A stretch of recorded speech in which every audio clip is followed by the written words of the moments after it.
di Coach Shop Jakarta, yang mana kali ini seneng banget Ayah dapat kesempatan buat jadi moderator menemani teman-teman hebat kita dari Kode Shop Jakarta. Langsung aja, hari ini kita bakal ada apa sih? Kita bakal ada bedah buku, yang mana bedah buku ini kali ini kita bakal ngangkat buku yang nanti akan di-spill sama teman-teman yang keren banget di sebelah saya ini. Langsung aja, teman-teman pasti udah penasaran. Kali ini kita bertemu dengan dua cewek cantik, yang mana dua-duanya ada di divisi yang berbeda di Coach Shop Jakarta. Langsung aja kita kenalan sama Kak Nia. Hai. Halo, aku Kurnia Larasati dari divisi admin penjualan di Coach Shop Jakarta. Dan satunya ada Kak Sisil. Halo Kak Sisil. Halo, aku Sisilia Munifa dari admin pelunasan di Coach Shop Jakarta. Nah, makasih banyak nih Kak Nia sama Kak Sisil udah mau hadir di sini untuk kita sama-sama bakal bedah buku. Tapi teman-teman masih bertanya-tanya nih, apa sih sebenarnya bedanya admin pelunasan sama admin penjualan? Paling enggak, apa sih keseharian yang dilakukan Kak Nia sama Kak Sisil? Boleh Kak Nia dulu, silakan. Kalau dari aku, admin penjualan itu kayak misalnya kita melihat dari e-commerce maupun offline penjualan, lalu kita input ke akurat. Nah, kalau pelunasan gimana? Kalau pelunasan lebih ke akurasi kas salah satunya. Terus sama kan kita bisa dibilang melunaskan nota. Jadi kita itu Sudah diinput ya? yang sudah diinput. Jadi kayak membandingkan harganya itu sama nggak dengan yang ada yang masuk atau di drawer. Wow, tepuk tangan dulu dong untuk Mbak Sisil dan Mbak Nia. Kedua peranan admin ini sangat penting teman-teman, karena semua sangat berkaitan ya. Kalau ada yang input ternyata nggak ada yang lunasin, itu juga bakal tidak balance.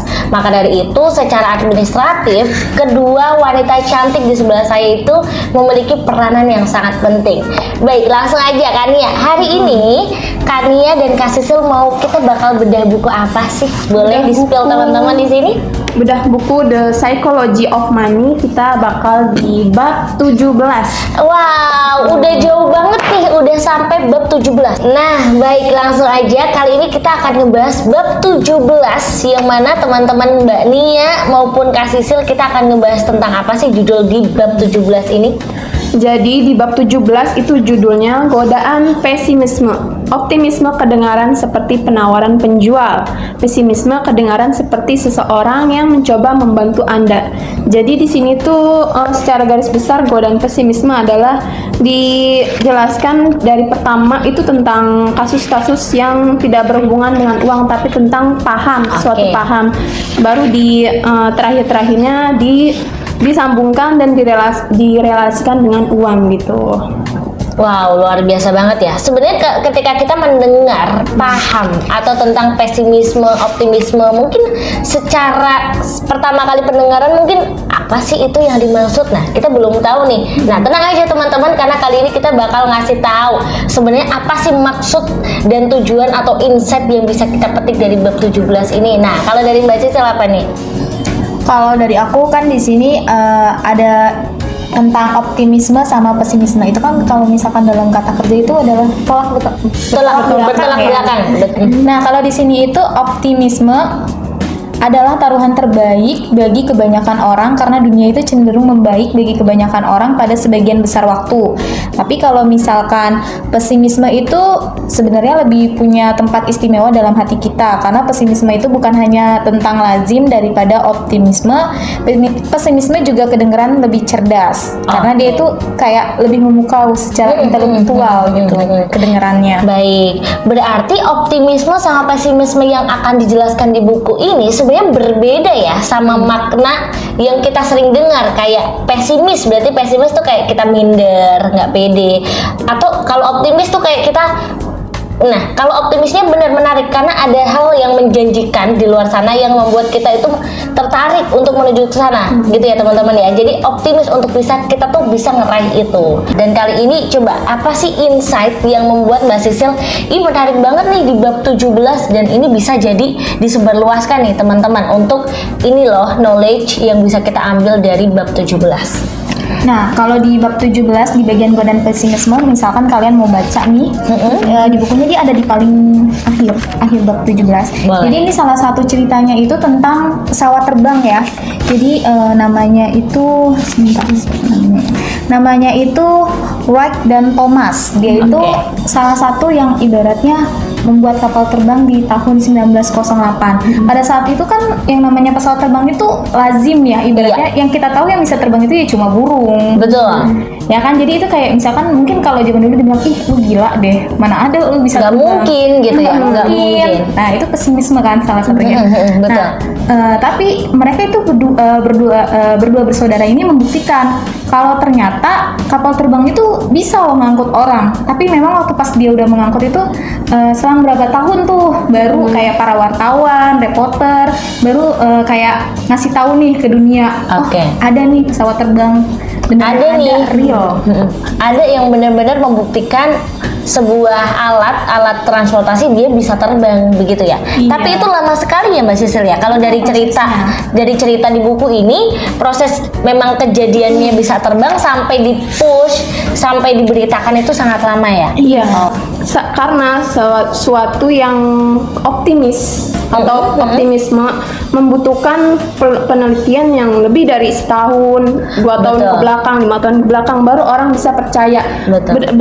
Berbeda dengan pesimisme, kayak misalnya tiba-tiba ada suatu kejadian yang buruk, orang pasti langsung tertarik gitu. Jadi perbedaan antara optimisme dan pesimisme itu yang menjadikan pesimisme menarik bagi semua orang, karena yaitu kalau misalnya optimisme membutuhkan kepercayaan orang dalam waktu yang panjang. Oke, berarti ini bisa juga dong kita kaitkan sama kejadian real ya, aktualnya. Contoh ya teman-teman ya, kita kan kadang ngelihat dari apa yang sudah terjadi. Kadang rasa pesimis itu muncul karena oh iya teman saya udah ngelakuin itu tapi nggak jadi ya, dia nggak berhasil. Alhasil kita apa? Minder, kita nggak jadi karena udah ada bukti nyata. Iya. Bukti nyata dia nggak berhasil. Padahal kalau kita belum coba, kita nggak pernah tahu, bisa jadi rezekinya dia berbeda sama kita. Betul nggak Mbak Nia? Karena tukang cabai di pasar aja sama-sama jual cabai, Betul. mendapatkan rezeki yang berbeda gitu ya. Gitu. Betul. Bahkan kayak ini deh Mbak, ada janin di dalam kandungan, dia itu nggak perlu mikir, si janin kan dia belum bisa ngapa-ngapain ya. Iya. Allah aja turunkan nutrisi lewat apa? Lewat pusar dari ibunya gitu loh. Jadi nggak usah khawatir untuk kita nggak punya rezeki gitu, Iya. karena semua tuh udah diatur, katakanlah begitu. Dan plus tadi kata Mbak Nia, optimisme itu butuh jangka waktu yang panjang untuk pembuktian. Makanya orang tuh kadang nggak mau coba karena tadi takut gagal ya, takut gagal. Ini bener nggak ya nanti bakal berhasil? Atau kita udah ngelakuin udah lama-lama tapi nggak berhasil gitu. Tapi apa salahnya untuk kita coba? Iya nggak sih? Betul. Oke, menarik banget. Lanjut nih, apa sih pesan yang teman-teman wajib tahu gitu loh? Ternyata semenarik itu dari cerita-cerita ini, karena ini adalah kejadian dunia ya Mbak Nia, yang memang ini udah terjadi teman-teman. Tinggal kitanya mau belajar atau tidak gitu. Ya. Jadi kita, karena ini buku tentang psychology of money yang dimana berhubungan dengan uang, mari kita ke halaman belakang yang menceritakan hubungan antara pesimisme, optimisme dan juga uang. Jadi kalau misalnya ada 2 topik yang akan mempengaruhi kehidupan seseorang, baik tertarik atau enggaknya Anda kepada suatu hal tersebut, yaitu uang dan kesehatan. Jadi Oke. karena uang dan kesehatan ini selalu menarik perhatian dari semua orang gitu. Selain uang dan kesehatan, semuanya kurang disorot. Jadi isu uang lebih sistemik, di mana sistem yang saling terhubung, di mana keputusan suatu orang bisa mempengaruhi semua orang lain. Karena isu uang itu lebih sistemik, di sistem yang saling terhubung, di mana keputusan satu orang bisa mempengaruhi semua orang lain. Bisa dimengerti kenapa risiko finansial banyak disorot dan mendapat perhatian lebih gitu. Betul. Jadi orang selalu, tadi yang menarik dari sini adalah kesehatan dan juga uang. Itu menjadi ibaratnya ini sangat menarik untuk dibahas, sangat seksi sekali gitu ya. Kebanyakan orang ketika dia hanya mengejar finansial aja, terkadang dia belum bisa balance nih dengan kesehatan tubuhnya, ya nggak sih? Iya. Banyak yang dia mungkin udah 2 digit, 3 digit, tapi ternyata kesehatannya tidak diperhatikan. Pada intinya teman-teman, mau seberapa banyak yang kita kejar kesehatan, karena kalau kita nggak sehat, percuma juga punya uang banyak, ya nggak? Iya, jadi bukan semua, oke, semuanya butuh uang, tapi kesehatan itu tetap yang utama, teman-teman. Jangan bilang nggak apa-apa kalau aku punya uang banyak, nanti kalau aku sakit bisa dibayarin. Tapi kan lebih alangkah baiknya ya kita sehat, ya kita punya uang, ya nggak sih? Ya, betul. Nah, silakan Mbak Sisil. Pesan menarik apa kelanjutan dari hubungan optimisme dengan uang? Optimisme, pesimisme dengan uang. Nah, ini kita ngambil dari yang paling belakang juga ya, karena ini tentang uang itu paling belakang nih. Salah satu contohnya itu mungkin dalam dunia kedokteran, Oke. ya kan. Jadi kalau misalkan kita melihat perkembangan dokter itu kayak cuman 5 tahun, 2 tahun itu kayak nggak ada bedanya. Tapi kalau kita ngelihat dari 50 tahun yang lalu itu pasti ada perbedaan jauh. Betul, Kayak betul. mungkin dulu kayak masih awam banget nih sesar itu apa. Kalau Iya. sekarang mah Udah sangat familiar ya nggak sih? Iya, udah nggak asing lagi. jadi mungkin itu lebih ke perkembangannya ya. Terus kalau misalkan untuk keuangannya kayak gini nih, kan berharap hal-hal hebat berarti skenario terbaik yang terasa datar. Pesimisme mengurangi harapan, juga memperkecil kesenjangan antara kemungkinan hasil dan hasil yang Anda sukai. Barangkali itulah alasan pesimisme itu menggoda. Dia berharap akan keadaan buruk adalah cara terbaik untuk terkejut senang ketika keadaannya itu tidak buruk. Nah, apa nih maksud dari kata-kata ini nih Mbak Sisil nih? Menarik sekali. Jadi kalau yang aku tangkap gini, kenapa mereka nganggap pesimisme itu menggoda? Dia itu kalau misalkan keadaan dia buruk, apa namanya? Dia Kalau udah misalkan tahu dia udah akan tahu hal itu. Jadi dia itu kayak ekspektasinya itu nggak terlalu tinggi. Oke. Tuh. Menarik banget nih. Jadi poinnya tadi, kalau pesimisme kita nggak terlalu, oh ya udah aku coba aja. Kalau berhasil alhamdulillah, kalau enggak aku paling nggak udah tahu nih tingkat risiko yang bisa kita hadapi. Kira-kira gitu ya. Iya. Wow, keren banget ya. Boleh tadi ada yang mau disampaikan lagi? Oh ya, jadi kalau misalkan dia nggak kayak ekspektasinya nggak sesuai, jadi dia itu nggak terlalu seneng atau nggak terlalu sedih banget. Karena Berarti dia udah punya- sewajarnya aja ya? Udah punya pandangan. Oke, mantap, luar biasa. Nah, ini penting banget nih dari yang disampaikan Mbak Sisil. Setiap dari kita mau melakukan apapun kan harus riset. Paling nggak kita tuh udah memperhitungkan kan. Perihal lebih-lebih tentang uang, entah barang yang kita beli. Contoh, kita mau beli barang X, kita tahu, oh, oke, dengan seharga sekian, paling ya setahun 2 tahun rusak dan aku harus beli lagi. Nah, kita juga harus memperhitungkan itu semua. Lebih-lebih selain itu, apapun langkah yang mau Mbak Nia lakukan, Mbak Sisil lakukan, semua pasti sudah diperhitungkan. Kalau aku ngambil jalan A, oh risikonya ini. Mana risiko yang paling bisa ku terima? Mana risiko yang bisa ku hadapi? Jadi kita nggak punya ekspektasi yang tinggi hasil buat ngejatuhin kita, tapi ekspektasi tinggi untuk kayak hasil itu jadi optimisme tuh nggak apa-apa. Contoh, Mbak Nia lagi mau ada yang dikejar nih. Oke, kalau Nia achieve, Nia bisa dapetin A, B, C, F, G, kebahagiaan. Ya, kebahagiaan itu jadikan optimisme, karena itu yang bakal kita capai. Tapi kita nggak boleh yang tadi optimis banget, terus kita nggak punya perhitungan. Nah, dengan yang Mbak Nia lakukan, Mbak Nia udah perhitungin. Oke, mentok-mentoknya aku bahagianya adalah sekian persen. Jadi persentase itu nggak melebihi. Jadi ketika nggak yang seneng banget, nggak yang sedih banget, sewajarnya aja ya teman-teman ya. Karena setiap dari kita tuh punya hal yang tidak bisa kita kendalikan ya teman-teman ya. Kita bisa ngelakuin contoh kayak Mbak Sisil, oke, habis kerja aku pulang, itu kita kendaliin nih. Tapi kita nggak tahu kalau ternyata Mbak Sisil udah cek ban motor, udah cek bensinnya aman, ternyata di jalan bannya bocor, ya kan? Itu kan Mbak Sisil nggak tahu, Mbak Sisil nggak memprediksi itu.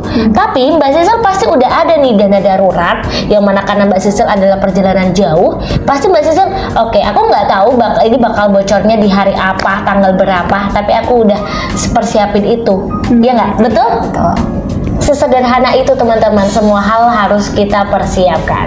Wow, tepuk tangan dulu dong untuk kita yang udah ngebahas bab 7. Keren banget, ada dua wanita cantik yang udah ngasih impact, yang udah ngasih pesan ke kita tentang pentingnya tadi. Apapun harus kita harus kita perhitungkan. Nah, terakhir nih buat sobat Semanggi University semuanya, yang pasti di sini penontonnya paling range-nya 19 sampai 24 tahun ya. Mungkin lebih-lebih ya, 30 tahun lah.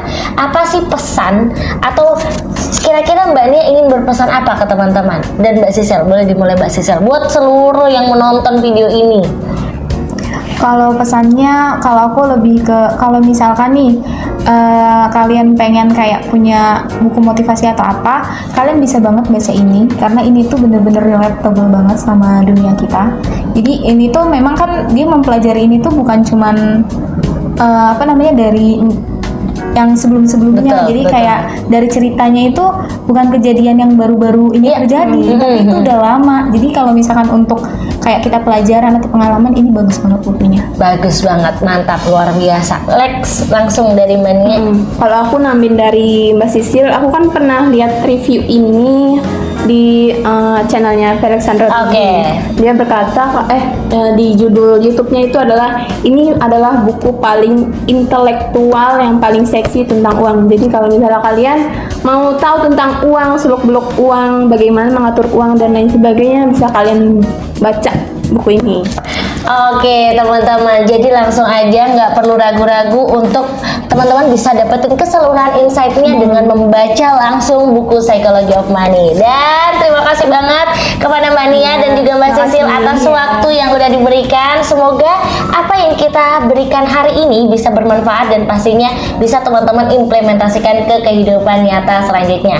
Dan jangan lupa untuk teman-teman tetap stay tune di YouTube-nya Semanggi University karena bakal banyak video-video menarik dan insight-insight seru yang bakal kita bagikan. Buat teman-teman yang penasaran untuk bisa dapetin produk-produk Codeshop itu gimana sih? Langsung aja teman-teman bisa kunjungi laman kami di codeshop.co.id atau langsung aja datang ke Codeshop Jakarta, ada di Rukan Mangga 2 Mall Blok A nomor 7. Dan kami dari Codeshop Jakarta pamit undur diri. Bye-bye.